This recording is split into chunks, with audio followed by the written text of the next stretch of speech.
Hello there and welcome back to my channel. So today I'm going to be going over The Evil Dead, which was released in 1983 and it took so many years to make. It was directed by Sam Raimi and it is the original classic story of what happens when 5 teens go to a remote cabin in the woods and stumble upon evil. And I absolutely love this cult classic film. It's one of my favorites. I've got such a childhood personal connection to it, which sounds kind of bad, but I loved this movie growing up, and with all of that being said, let's get right into The Evil Dead.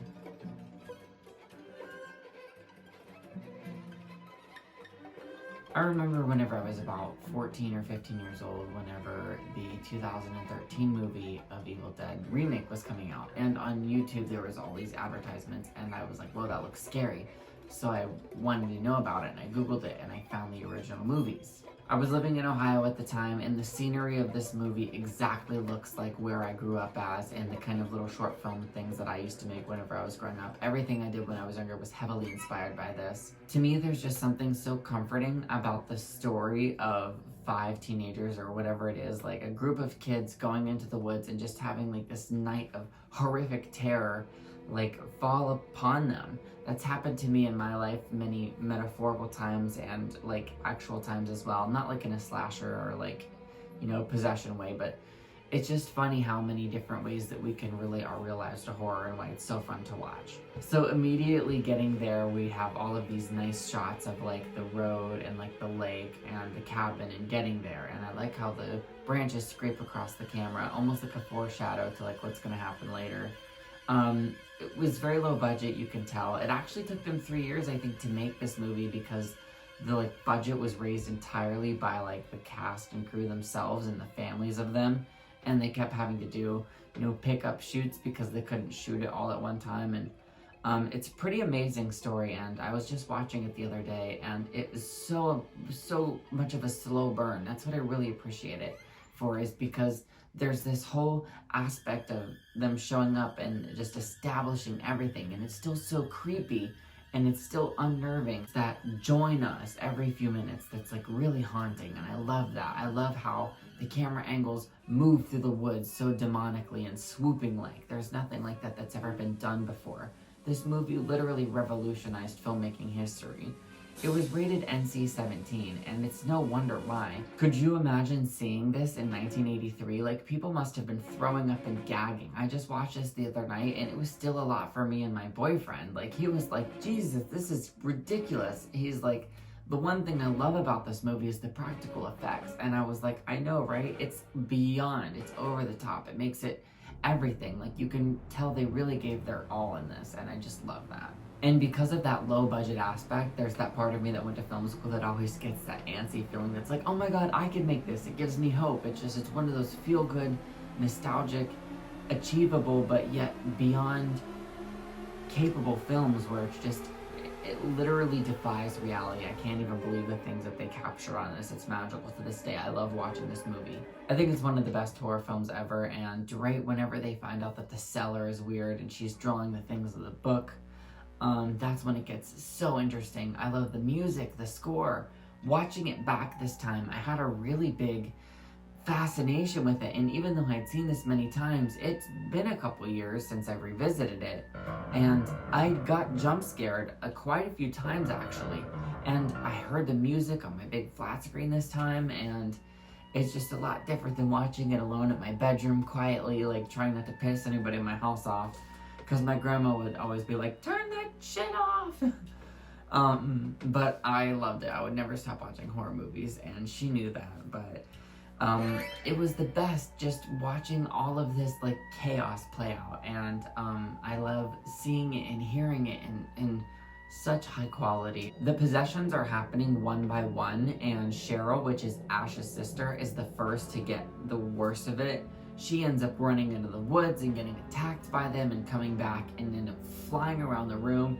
Her entire face is messed up, her flesh is rotting, her eyes are turned white, and she is spewing these vulgarities about, we will take you one by one and that you will die.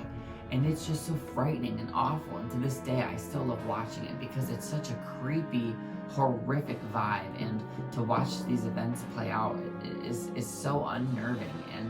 But you're interested and you want to know how they're going to survive, because you don't even know what you would do in that situation. So you've got to watch what they do so you can judge it, so you can be like, bitch no, or bitch yes. And it's just really crazy. And something I noticed this time around is that Ash is really, really very sweet and sensitive, and he's kind of like a cute little guy. And of course he was like really hot for his time, and of course he probably dated around a bunch, but he exhibits a lot of nice traits in this one. He's more reserved and cut back, and he's very interested in his girlfriend, and he gives her this cute little necklace, and it symbolizes the love. And if you watch this film, for the most part of it, he can't even accept anything that's going on. He's in such denial, he's in such shock. Whenever his fight or flight mode is happening, he can't even decision. He's frozen, he's stuck in that. Every time there's something going on, he's literally not reacting to it. And there's this one point when, Shelly is coming at him with her possession shit, and his friend has to take the axe from him and get her, and he chops her up into pieces, which is by far one of the greatest practical effects that they pulled off on this film to me. It was one of my favorite scenes. Ash is just held up against the wall. He's so frightened. He's literally looks like he's gonna piss himself. And wouldn't you? I mean, could you not believe these events that you were going down and seeing your friends go through? These are the people that you love, and you thought you were gonna have like a fun, cool little drinking cabin weekend with your friends, and maybe get lucky, and like that's we've all done that. We literally do that regularly. This is America. There's cabins, there's Airbnbs. We do this all the time. It's like that's what you fucking do.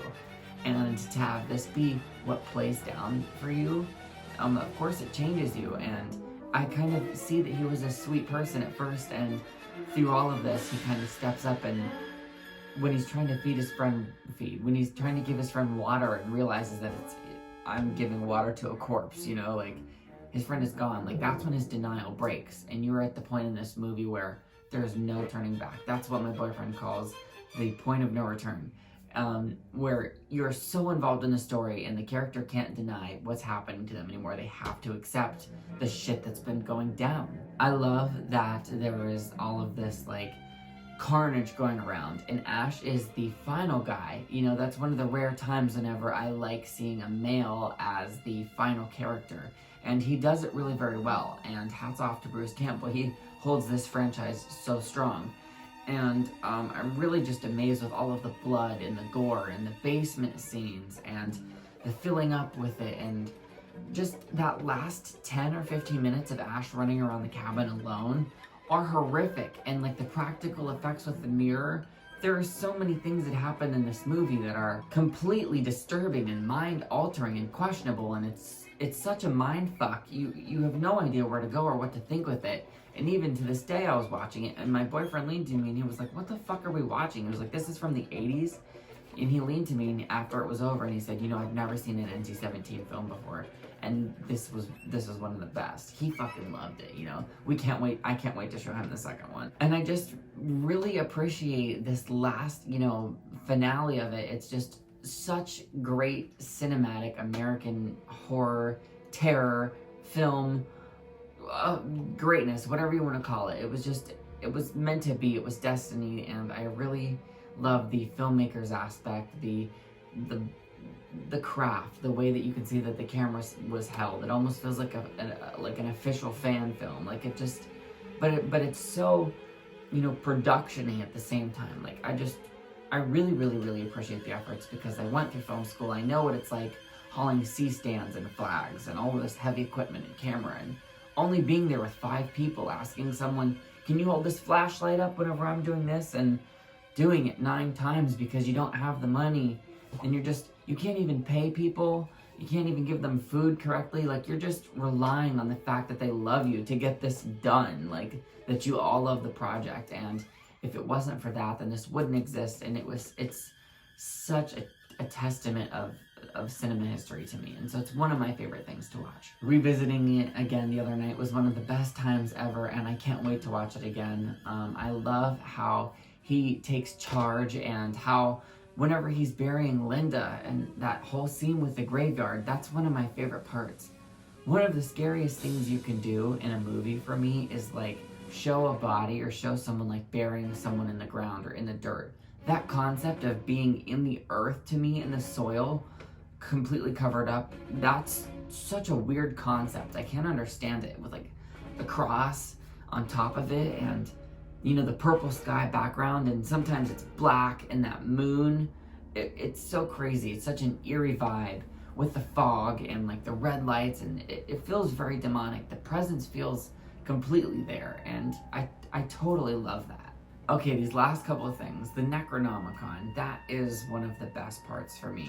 The fact that it has such a tie to all of these deadites, and the way that it spreads from one person to the next, and it makes his girlfriend Linda absolutely crazy. Remember whenever we were saying he's a sweet person? So the fact that he has to lose her and his sister and all of his friends, that's completely traumatic for him. And this night changed his life, and it was completely horrific. And it's all because of this book, inked in blood, bound by flesh.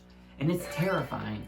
And he tries throwing it in the fire to get rid of it, and that's only like a temporary resolve. It just flames up the ones that are around him, and he thinks that he's gonna get out of this night alive, and the sun is shining, and it seems like everything's gonna be okay, and that evil just comes at the last whip and just gets him. And that's because of this book, this evil book full of sinister, demonic just passages, and it symbolizes a passageway through another world, and the way that they build on that lore throughout this franchise is perfect, and I love how they get into that. And it's such a menacing thing because it's barely there, and it makes you ask questions, especially when they're doing that little recorder thing that enchants the whole, you know, demons awakening in the forest in the first place. When all of this ties together, you know, you really don't even realize how much of a film you're watching until you're watching it. Like, it didn't feel like no time was passing whenever I put it on. It was such a slow burn at first, and then it just got into it, and everything was so horrific that by the time I knew it was over, and I had wanted more. So I'll always love The Evil Dead for that. I like how this movie scared me. Whenever I was younger, I was afraid to go into the woods, and especially at nighttime. I like the practical effects. I like the way it makes me feel. It feels so nostalgic and of a certain time period. I feel like I was there even though I wasn't, but it still feels like my childhood because that's what I had back then. And I love, one of the most haunting parts for me is whenever the Deadites are going away and these giant demon hands just like sprawl out from underneath of them and just start spraying like this. That is crazy. It's horrific. It scares me. That concept is so unsettling to me. I can't even imagine what it would be like seeing that in person. And all of the graphic gore, I love how it's just like gross. To this day, it holds up so well, even though it's so old and 80s, and there are some shots that you can tell.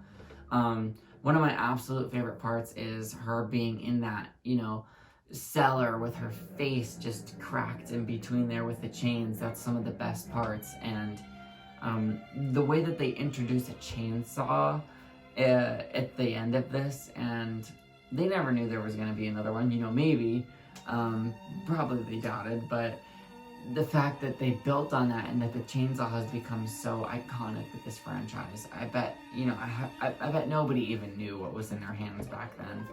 And I just love that it stood the test of time and that fans really love it. I like that it's so atmospheric and chilling, and you can watch it alone or watch it with your partner or watch it with friends, and it could be a background movie or a party movie, or no matter what you're doing, you know, drinking, smoking, eating snacks, or playing board games.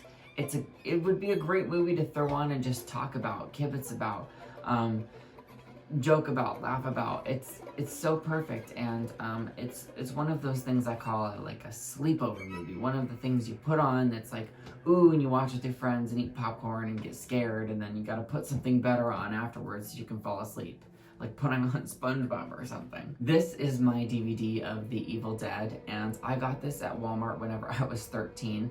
As a birthday gift, my mom took me up there and got it for me. I also got Evil Dead 2 with it, which was crazy because I walked in there and I saw this on the shelf and saw Evil Dead 2 right next to it and went, what? I didn't even know there was a second one. And I grabbed them both and I was like, Mom, please. And she was like, absolutely. So this is great. I have them on Blu-ray now, but this is just such beautiful artwork that I can't not love it. I have to show it off. This was the one that I watched over and over and over again in my bedroom, in my friends' houses. I took it everywhere. I showed everyone that I could that would bear to stand watching it with me. And so I really love this, and I'm glad to have it in my collection. And it's such a chilling artwork cover, so I just love it. And so this is my personal DVD of The Evil Dead. Well, that was my review for The Evil Dead. I hope you enjoyed. I hope you love this movie just as much as I do. Let me know what your thoughts are down in the comments, and be sure to tell me what your favorite parts are, and did you love the practical effects, and where you stand with this franchise. What does it mean to you, and what are some of your psychological things that you pick up from this movie? And you be sure to let me know all of that good stuff down there. Make sure you stick around for whenever I post something new. I've done a bunch of different genres, and I plan to do a bunch more. Scream 5 just came out, and we actually just got the announcement for Scream 6 today, and it is February 3rd, 2022, and that's so perfect. I always knew this day would come. So there's going to be lots of content coming on that. I can't wait to do my Scream 5 review, and I'm definitely going to go into Evil Dead 2, and I definitely want to go into the TV series. That's going to be some of the best content. So make sure you stick around for that, and I'll see you next time, and thank you for watching. Alright, bye!